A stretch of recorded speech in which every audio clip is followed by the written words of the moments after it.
मुंह लागने का मतलब है कि आरोप प्रत्यारोप करना। तो हम ये नहीं कहते कि पंडित जी मुंह लागो या नाक लागो, पंडित जी पाए लागो, पाए लागते हैं। उन लोगों ने मनुस्मृति को पढ़ा ही नहीं। मनुस्मृति को अगर सही ढंग से उसका अनुशीलन किया जाए, अगर उसका अध्ययन किया जाए तो बातें एकदम दूध का दूध पानी का पानी हो जाएंगे। मनुस्मृति में लिखा है, जन्मना जायते शूद्र संस्काराय द्विज उच्यते वेद पाठी भवेत विप्र ब्रह्म जानाति ब्राह्मण। जन्म से सभी शूद्र पैदा होते हैं, चाहे पंडित जी के घर लड़का पैदा हो, यादव के घर लड़का पैदा हो, राजपूत के घर लड़का पैदा हो, या कुम्हार के घर पैदा हो, या हरिजन के घर पैदा हो, वो सभी जन्म से शूद्र हैं। मां के गर्भ से जो बच्चा पैदा होता है वो शूद्र होता है। संस्काराय द्विज उच्चते, मनुष्य एक जन्मा नहीं है, मनुष्य द्विजन्मा है। 2 बार वो जन्म लेता है। कैसे? एक बार जन्म मां के गर्भ से लेता है और दूसरा उसका जन्म उसका जब मुंडन संस्कार होता है गुरुदेव, तो वो लेता है। जन्मना जायते शूद्र संस्काराय द्विज उच्चते, तो वो द्विज कहलाता है, 2 जन्मा कहलाता है। वेद पाठी भवेत विप्र, जिन्होंने वेद का अनुशीलन किया, वेद को पढ़ा, वो विप्र कहलाए। ब्रह्म जानाति ब्राह्मण, जिन्होंने ब्रह्म के बारे में जाना कि सगुण ब्रह्म है या निर्गुण ब्रह्म है, निर्विकार है, निराकार है। राम जी धनुष बाण लिए हैं, कृष्ण जी मुरली लिए हुए हैं, कैसे हैं, ये तो अपनी अपनी परंपरा है, मानने की बात है। एक बार की बात है, गोस्वामी तुलसीदास जी काशी की गलियों से जा रहे थे, तब तक कृष्ण भगवान के मानने वाले जो समर्थक उनके पंथी थे, कृष्ण भगवान के पूजने वाले थे, उन्होंने एक सभा कर रखी थी और उसी रास्ते से तुलसीदास जी गुजर रहे थे। तुलसीदास जी ने उस बंशीधर को देख करके प्रणाम नहीं किया। ये कोई किंवदंती नहीं, यह हकीकत है। प्रणाम नहीं किया। लोगों ने ऐतराज किया कि अपने को समझते क्या हैं, कृष्ण की इस मूर्ति को देख करके वो प्रणाम नहीं करते हैं। तुलसीदास जी ने कहा कि तुलसी मस्तक तब नवे जब धनुष बाण ले हाथ। यह कृष्ण की मूर्ति जब अपने कंधे पर धनुष बाण धारण कर लेगी तब मैं नतमस्तक होऊंगा, नहीं तो नहीं होगा। और नतीजा यह हुआ कि लोगों ने देखा कि कृष्ण की बंशीधर वाली वो मूर्ति धनुष बाण धारण की। अब प्रभु इतना ही नहीं हुआ, विश्वनाथ मंदिर में यह तय हुआ कि सारे वेद पुराण और जितने भी हमारे यहाँ मनुस्मृति है या अन्य श्रुतियां हैं या ब्राह्मण है, तैतरीय हैं, जितने भी धर्म ग्रंथ हैं, सब में ऊंचा कौन है, किसकी पूजा पहले होनी चाहिए। सारे ग्रंथों को उस कमरे में जहां भगवान शिव की मूर्ति थी, तुलसीदास जी कहीं पर वही काशी में, और सारे ग्रंथों को बंद करके कमरे का ताला चाबी लगा दिया गया। सुबह ताला खोला गया तो देखा गया कि रामचरितमानस सबसे ऊपर था। कुछ न कुछ तो बात थी। अब आज कह देना, आवाज उठा देना अलग बात है।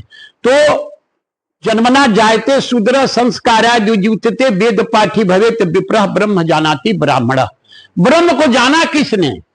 आज तो लड़ाई संघर्ष चल रहा है। ब्रह्म को अगर किसी ने जाना तो मनु और शतरूपा ने जाना। तुलसीदास जी अपने रामचरितमानस में बाल कांड में लिखते हैं, मनु और शतरूपा ब्रह्म का दर्शन करना चाहते थे। पति और पत्नी, कृष्णकाय बदन हो गया, चमड़ा ही शरीर पर रह गया, हड्डी ही रह गई। ये चाहते थे कि मैं आदि ब्रह्म का दर्शन करूं। आकाशवाणी हुई कि मैं निराकार हूं, निर्विकार हूं, तुम्हारी तपस्या से मैं तो संतुष्ट हूं, लेकिन मैं सदैव आकर दर्शन नहीं कर सकता। बालकांड में इसका चरित्र है। और उसके बाद से इन लोगों ने हठ किया और पूजा करते रहे ब्रह्म के दर्शन के लिए। अंत में आदि ब्रह्म ने दर्शन दिया मनु और शतरूपा को जी। और जब आते हैं सामने तो जितना इनका सब हाड़ मांस गला था, सब एकदम स्वस्थ, दोनों पति पत्नी हो जाते हैं। उसके बाद वो कहते हैं कि हम तुम्हारे इस प्रार्थना से, उपासना से हम प्रसन्न हैं, तुम मांगो, हमसे क्या मांगना चाहते हो। शतरूपा ने कहा कि हे भगवान, मैं आप ही जैसा पुत्र चाहती हूं। उस आदि ब्रह्म ने कहा कि मेरे जैसा तो कोई हो ही नहीं सकता, मैं ही अद्वितीय हूं, मेरे समान कोई हो नहीं सकता। तो उन्होंने कहा कि नहीं, हमको आप ही जैसा पुत्र चाहिए। तब उस आदि ब्रह्म ने कहा कि त्रेता युग में तुम दशरथ बनोगे और ये कौशल्या बनेंगी, और तब मैं तुम्हारे यहां मैं जन्म लूंगा। और चतुर्भुज अवतार में भगवान मां के गर्भ से पैदा नहीं हुए। भाई प्रकट कृपाला दीन दयाला कौशल्या हितकारी हर्षित महतारी मुनिमनहारी अद्भुत रूप निहारी लोचन अभिरामा तन घनश्यामा निज आयध भुजचारी भूषण बनमाला नयन विशाला शोभा सिंधु करारी, है ना। यह कर दुई कर जोरी अस्तु तोरी तजहु ताती हरूपा की जय शिशिरुला प्रियशीला यह सुख परम अनुपा ये चरित जगा वहीं हरिपद पा वहीं तेन पर ही भवकूपा। गोस्वामी जी ने लिखा वो अवतार लिए चतुर्भुज रूप में आए और अपनी लीलाओं को उन्होंने किया। बात आती है फिर हम उन चौपाइयों पर आपका ध्यान ले चलना चाहेंगे के बारे में गोस्वामी तुलसीदास जी की क्या राय थी। यह बात सही है कि गोस्वामी तुलसीदास जी को नारियों के प्रति बहुत ममत्व तो नहीं था, और था भी तो बहुत था। उनकी पत्नी उनके ससुराल में चली गई थी और मुर्दा पर बैठ करके सांप का सहारा लेकर के ससुराल में पहुंच गए थे तुलसीदास जी। यह प्रेम ही था कि पहुंच गए, पत्नी से ही प्रेम था। बेटा और पिता का भी प्रेम होता है, भाई भाई का भी प्रेम होता है। पहुंच गए, लेकिन उनकी पत्नी ने कहा, दीनबंधु पाठक की पुत्री थी रत्नावली जिनसे इनकी शादी हुई थी, तो उन्होंने कहा कि अस्ति चर्म मम देह मैं तामे ऐसी प्रीत, ऐसी जो श्री राम मह होत तो न होत भवभीत। कि अगर जो प्रेम इस अस्थि पंजर वाली शरीर में आपका है, यह प्रेम अगर भगवान में लग गया होता या लग जाता तो आने जाने के आवागमन से आपको मुक्ति मिल गई। उसके बाद से वो आए और आने के बाद प्रभु की तरफ वो बढ़े। नारियों के बारे में, नारी सीता जी का जगत जननी जानकी का हरण कर लिया है रावण। व्यग्र है रामचंद्र जी, मर्यादा पुरुषोत्तम राम, तो भगवान के रूप थे, अवतार थे, नरलीला कर रहे थे। कहते हैं कि लक्ष्मण जी से क्या कहते हैं उसी रामचरितमानस में, प्राची दिशि शशि उगेवु सुहावा असिय मुख सरिस देखी सुख पावा बहुर विचार की न मन माही असिय बदन समहिम कर नाही। कहते हैं उस चंद्रमा को कहते हैं, देखते हैं जब भगवान तो कहते हैं कि नहीं चंद्रमा है, लेकिन वो सीता उसका के पास समान नहीं है, उसमें भी घटे बढ़े बिरहीन दुखदाई। ये तो घटता बढ़ता रहता है, लेकिन इसकी तुलना जो है जानकी के रूप से नहीं की जा सकती। इतना ऊंचा ख्याल था। राम आप देखें किसी एपिसोड को टेलीविजन पर देखें या अन्य जगह कहीं देखें, आगे आगे राम जी चल रहे हैं, बीच में जानकी जी हैं और उसके बाद लक्ष्मण जी पीछे हैं। लक्ष्मण जी पीछे हैं और बीच में जगत जननी जानकी जा रही है। लक्ष्मण जी प्रोटेक्शन में है, उनके हथियार लिए हुए हैं, उनके प्रोटेक्शन में हैं, लीला कर रहे हैं, प्रोटेक्शन में हैं, उनके सुरक्षा को प्रदान कर रहे हैं, वो उनको बीच में रख के लेकर चल रहे हैं। लेकिन यहाँ जो आलोचक हैं, जो समालोचक हैं, या कुछ ज्ञान जिनके पास ईश्वर ने दे दिया है, या ले लिए हैं, या चुरा लिए हैं, या बवाल बढ़ाने की दिशा में अग्रसर हैं, सब लोगों ने उनको इसमें उसी चीज को प्रताड़ना को ले आकर के कि मारना और पीटना। तो अब ये बात हो गई। तो नारियों के बारे में भी गोस्वामी तुलसीदास जी की विचारधारा कोई गलत नहीं थी। नारी के बारे में है ना, वो लिखते हैं कि जब स्वयंवर में राम जी और लखनलाल जी पहुंचते हैं जनकपुर में, जाती हैं जगत जननी जानकी जी, जब जाती हैं गौरी पूजन में, वहां एक दूसरे को राम और सीता एक दूसरे को देखते हैं। कितना बढ़िया मार्मिक दृश्य गोस्वामी जी ने उस मिलन का किया है कि गिरा अलिनी मुख पंकज रोकी प्रकट नलाज निशावलोकी लोचन जल रहु लोचन कोना जैसे परम कृपण कर सोना। जानकी जी देखती हैं राम जी को, राम जी देखते हैं जानकी जी को। दोनों का पूर्व जन्म का संबंध है, ऐसा नहीं है। प्रीति पुरातन लखे न कोई समझ नहीं पा रहा है। और देखते हैं तो बोलना चाह रहे हैं जानकी जी, लेकिन स्त्रियों का आभूषण लज्जा है।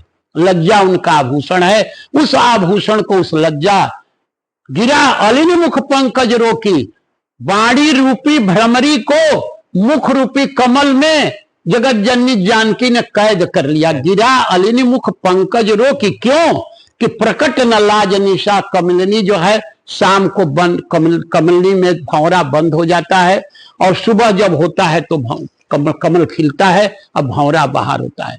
तो उन्होंने लज्जा रूपी रात्रि को देखा कि स्त्रियों का आभूषण लज्जा है, लज्जा रूपी रात्रि को देखा कि और उसके वशीभूत होकर के उन्होंने अपनी वाणी को वहीं कैसे रोक लिया। ये भी गोस्वामी जी अगली चौपाई में कहते हैं कि लोचन जल रहु लोचन कोना, जैसे परम कृपण कर सोना। दो तरह से आंसू आते हैं किसी के भी जिंदगी में। जब दुख में होता है तब आंसुओं की धारा बहती है, अश्रु बहते हैं आंख से। और दूसरा होता है जब अत्यधिक प्रेम हो जाता है, प्रेमाश्रु। वो प्रेमाश्रु भी झलकते हैं जब आदमी जरूरत से ज्यादा खुश हो जाता है, तो खुशी के भी आंसू। लेकिन वह आंसू खुशी के थे कि पूर्व जन्म के अपने संबंधी, अपने समझ लीजिए कि एक तरह से संबंध कहा जाए, पति कहा जाए, अपना देख करके, और वो उस आंख के आंसुओं को, लोचन जल रहु लोचन कोना, उस आंख के आंसुओं को जो प्रेमाश्रु छलक रहे थे, छलकने ही वाले थे, उसको उन्होंने आंख के कोने में दबा दिया कि कोई जानने न पाया। कैसे दबाया? जैसे कोई कंजूस व्यक्ति अपने सोने को गठरी बांध करके कोने में दबा कर रखता है, कोई समझ ही न पावे कि इसके पास क्या है क्या नहीं है। उसी तरह से उन्होंने अपने प्रेमाश्रुओं को भी दबा कर रख लिया। बात आती है, लोग बहुत कुछ कहते हैं, कहते तो बहुत कुछ लोग हैं, लेकिन मैं आपसे कहूं एक बात बताना बड़ा जरूरी है। जब सीता जी का हरण होता है, रावण लेकर के चला जाता है और इस मुख पर्वत पर तलाशते हुए भगवान और लक्ष्मण जी दोनों पहुंचते हैं। हनुमान जी आते हैं, हनुमान जी आकर के और राम जी को साथ लेकर सुग्रीव के पास जाते हैं।